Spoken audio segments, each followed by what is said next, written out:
لله رب العالمين. بسم الله الرحمن الرحيم. السلام عليكم ورحمة الله وبركاته. الحمد لله رب العالمين، والصلاة والسلام على سيد المرسلين نبينا محمد وعلى آله وأصحابه ومن تبعهم بإحسان إلى يوم الدين. Amma ba'd. Ikhwan dan akhwat, kaum muslimin dan kaum muslimat yang dirahmati oleh Allah Subhanahu wa taala. Alhamdulillah kita bersyukur bisa berjumpa kembali pada sore hari ini dalam rangka untuk mengkaji dan juga menjelaskan hal-hal yang berkaitan dengan agama kita. Dan perjumpaan kita pada sore hari ini insyaallah akan melanjutkan penjelasan terkait dengan masalah wasiat Luqman kepada sang putra. Kita masih pada tema ini karena memang tema ini cukup panjang di dalam surat Luqman, dan setiap pekan kita mengambil satu ayat untuk membahas terkait dengan wasiat-wasiat beliau kepada sang putra yang diabadikan oleh Allah Subhanahu wa taala dalam Al-Qur'an. Ikhwan dan akhwat, kaum muslimin dan kaum muslimat yang dirahmati oleh Allah Subhanahu wa taala. Wasiat kali ini berkaitan dengan urgensi dari ibadah salat, kemudian terkait dengan memerintahkan kepada yang baik dan mencegah dari perbuatan-perbuatan yang buruk. Ini sebagaimana yang difirmankan oleh Allah Subhanahu wa taala di dalam Al-Qur'an. Allah Subhanahu wa taala berfirman, "Ya bunayya aqimis salata wa'mur bil ma'ruf wanha 'anil munkari wasbir 'ala ma asabak. Inna dzalika min azmil umur." Allah Subhanahu wa taala berfirman, ya, menceritakan terkait dengan wasiat putranya, wasiat Luqman kepada sang putra.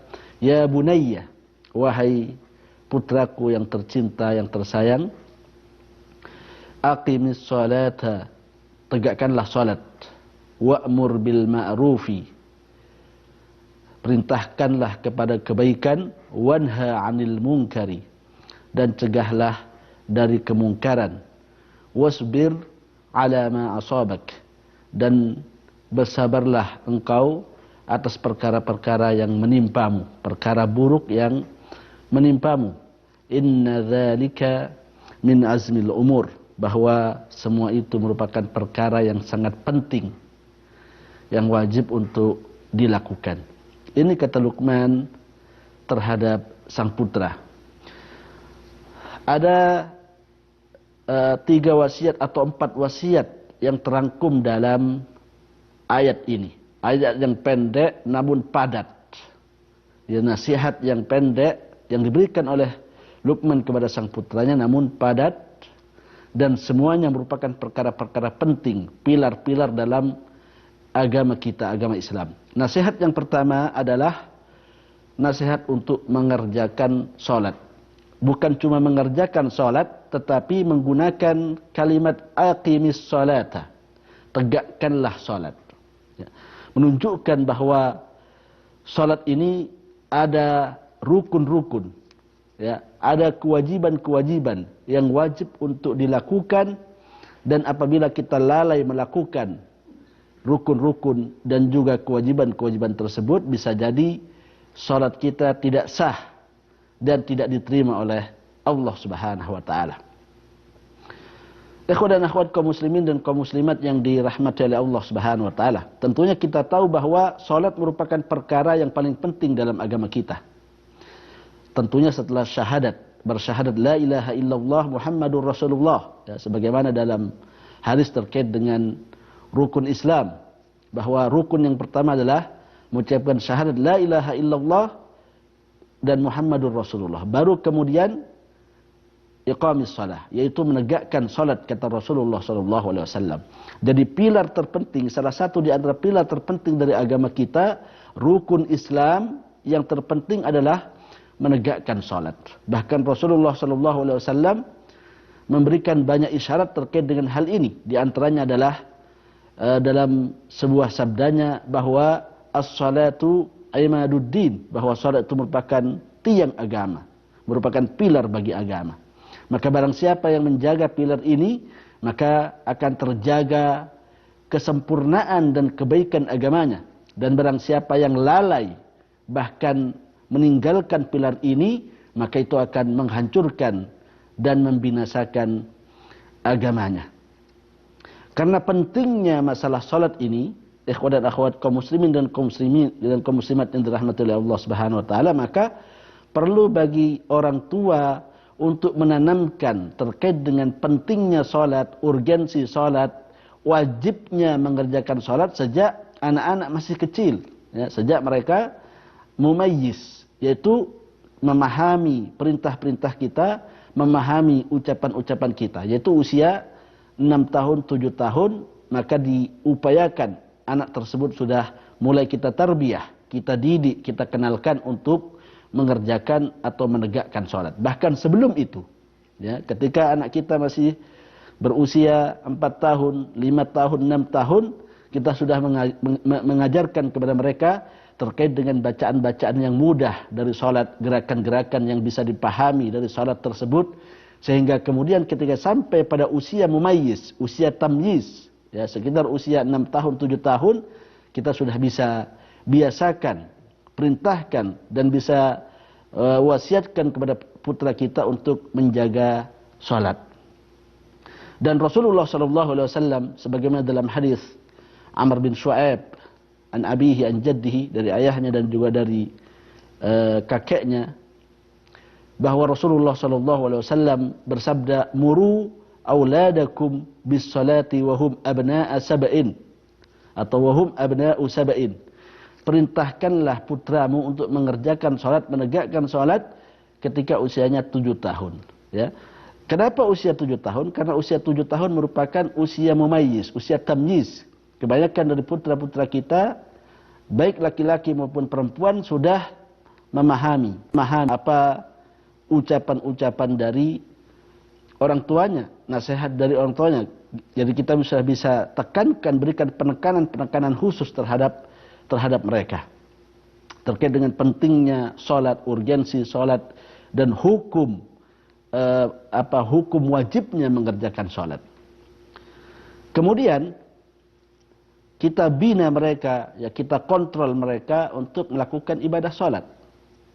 Kurang lebih sampai 3 tahun kurang lebih, ya, kita biasakan mereka untuk salat, kita perintahkan ketika waktu salat untuk salat. Bahkan jikalau anak-anak kita bisa kita bina dan juga bisa kita didik dengan sebaik-baiknya, maka bisa kemudian kita biasakan untuk mengajaknya pergi ke masjid, sehingga kemudian dapat melihat langsung bagaimana proses pengerjaan salat yang ada di masjid. Tentunya kalau anak kita bisa kita bina, ya, bisa kita ajar dan kita didik agar sehingga kemudian tidak ramai, ya, tidak berlarian ketika salat di masjid.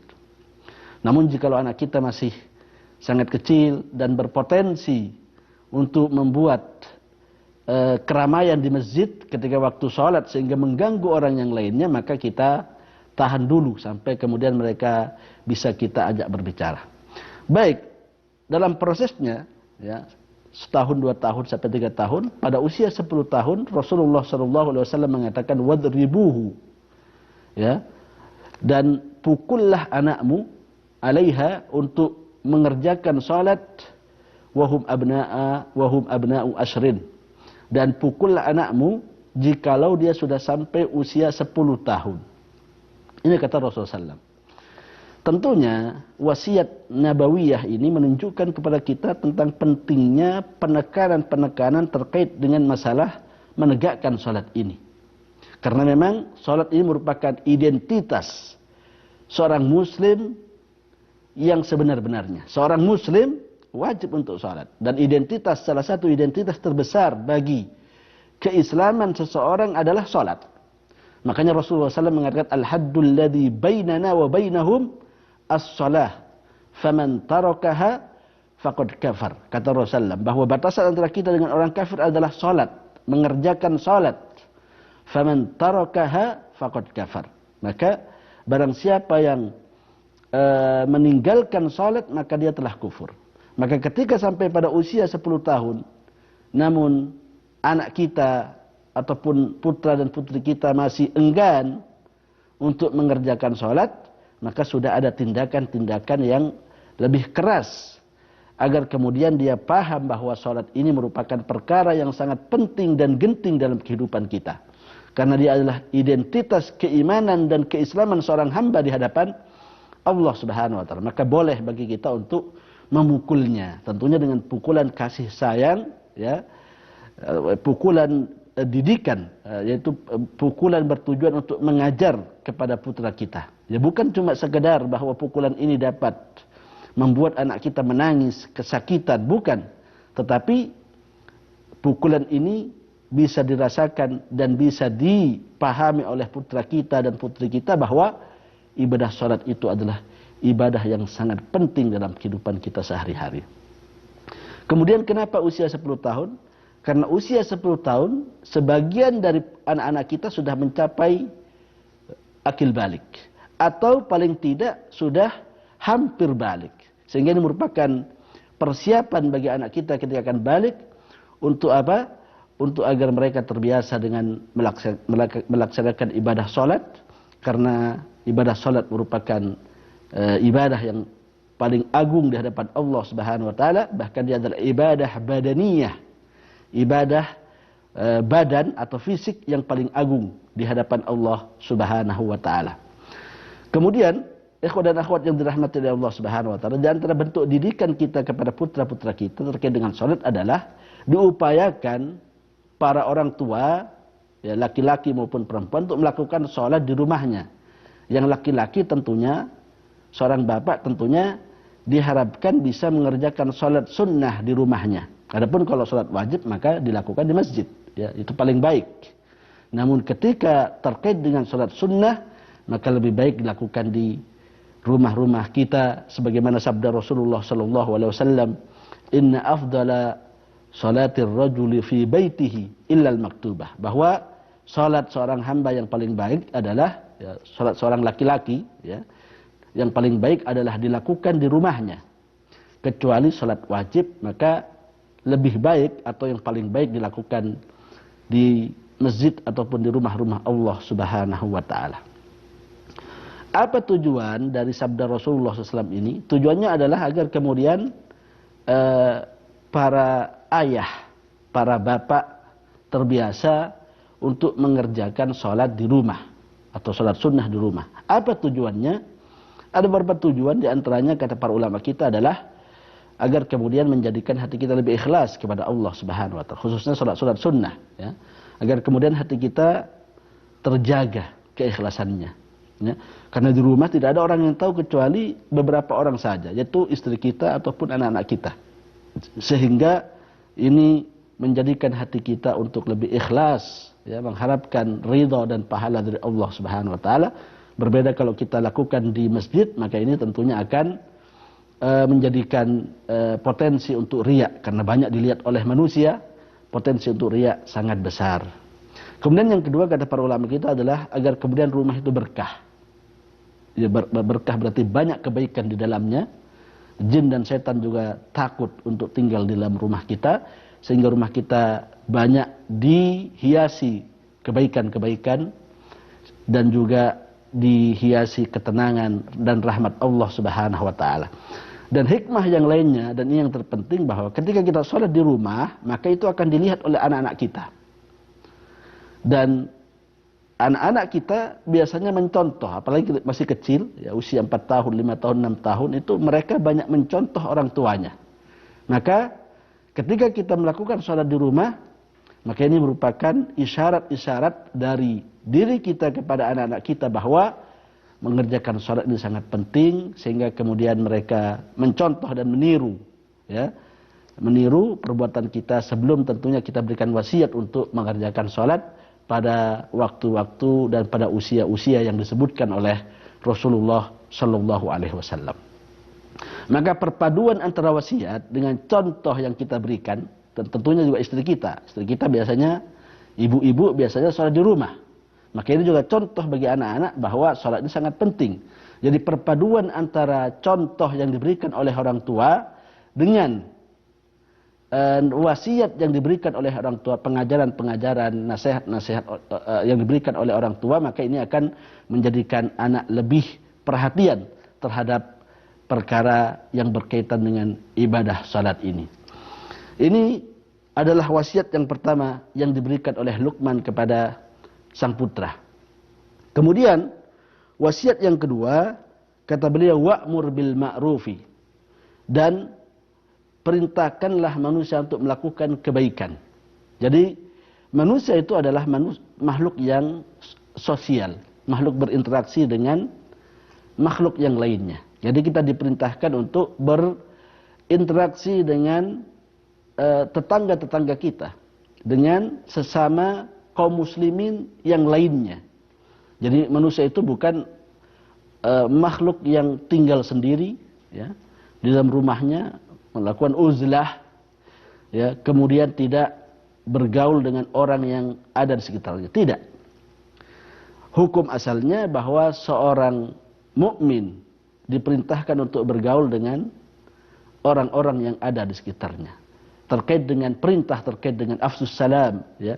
Coba terkait dengan masalah menebarkan salam, kemudian terkait dengan masalah berziarah, terkait dengan masalah silaturahmi, ya, terkait dengan menerima tamu. Hadis-hadis ini semua kita bisa simpulkan bahwa agama Islam adalah agama yang memerintahkan kepada kita untuk bersosialisasi dengan orang-orang yang ada di sekitar kita. Dan satu hal yang perlu untuk kita pahami terkait dengan masalah sosialisasi ini, yaitu apa?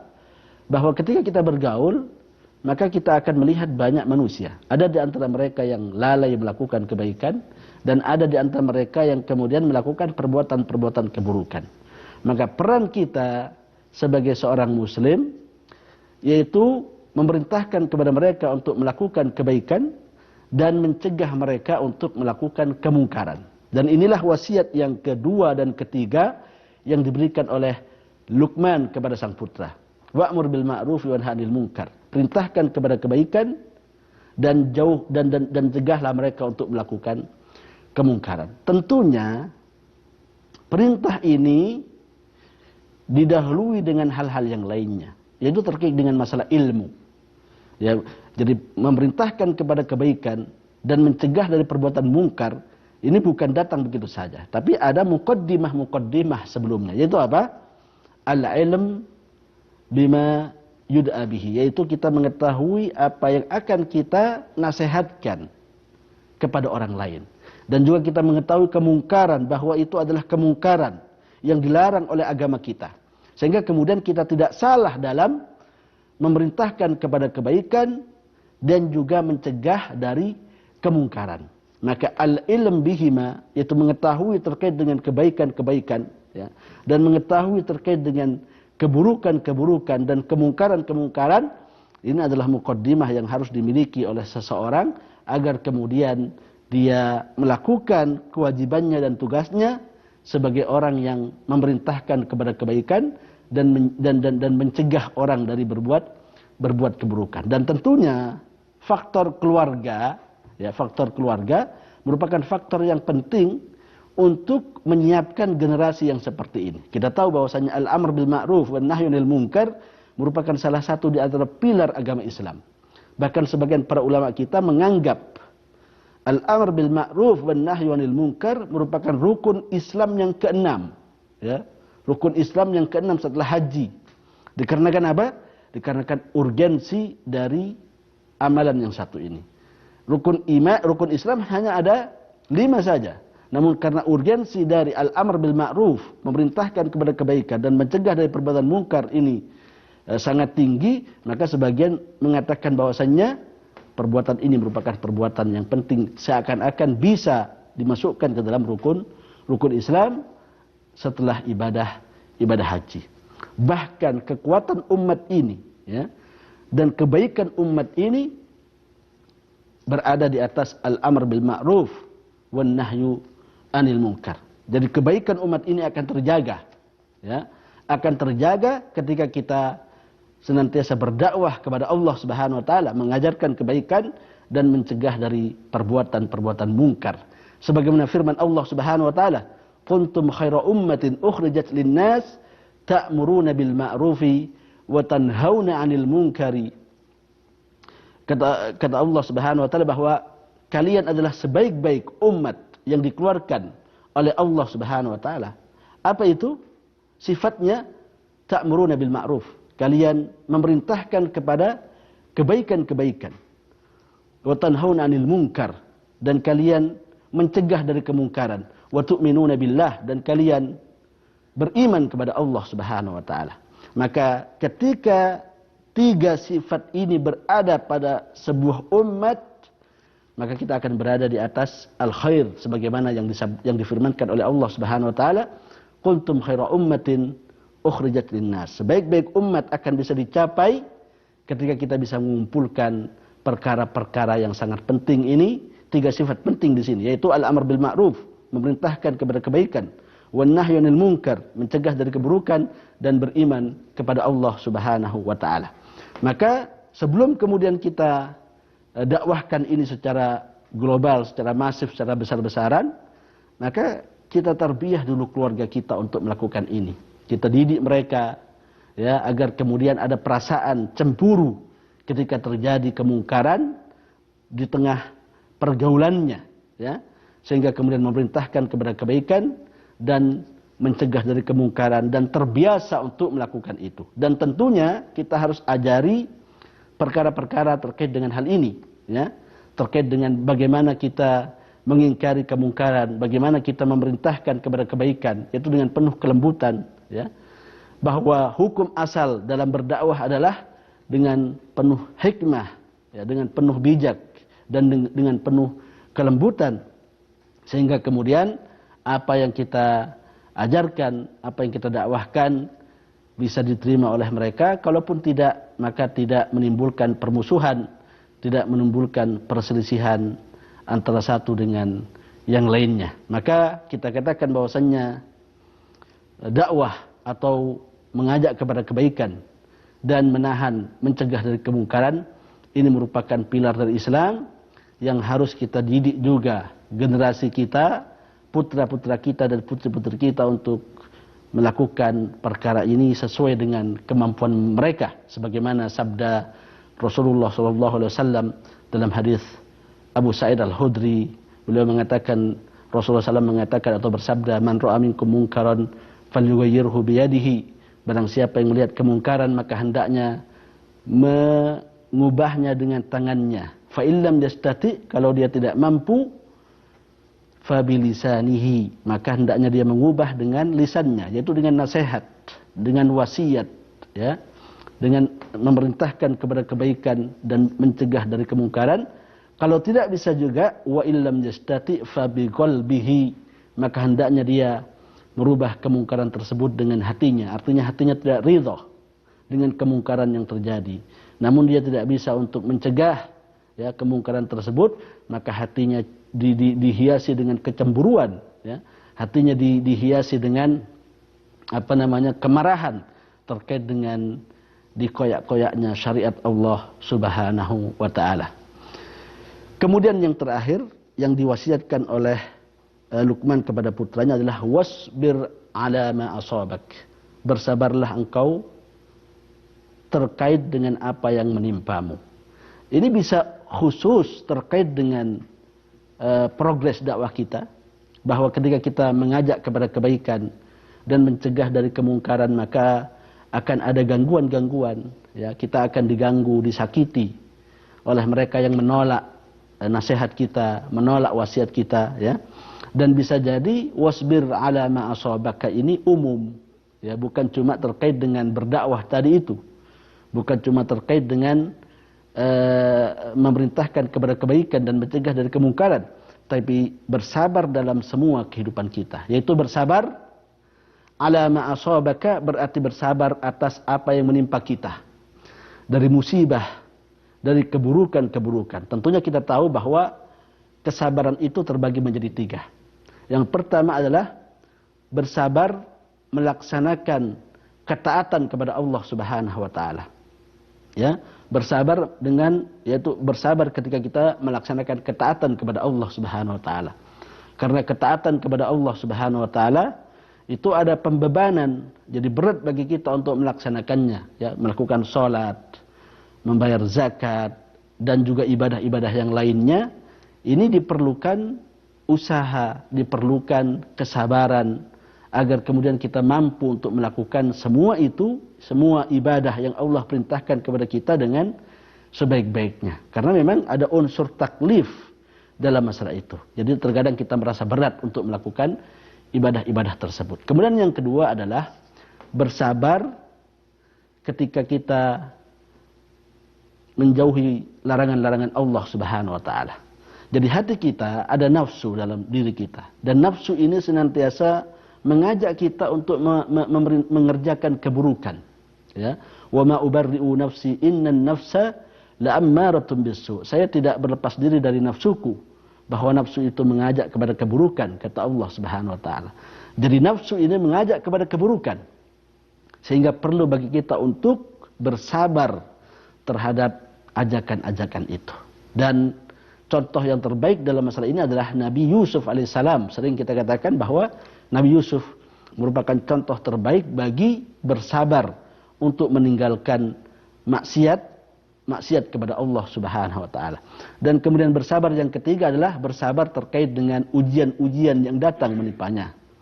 Yaitu ketika ada bencana dan lain sebagainya, maka hendaknya dia bersabar. Demikian juga bersabar terkait dengan berdakwah di jalan Allah Subhanahu wa taala, karena ada gangguan-gangguan ketika mengerjakannya. Ini yang bisa kita sampaikan pada sore hari ini. Semoga bermanfaat.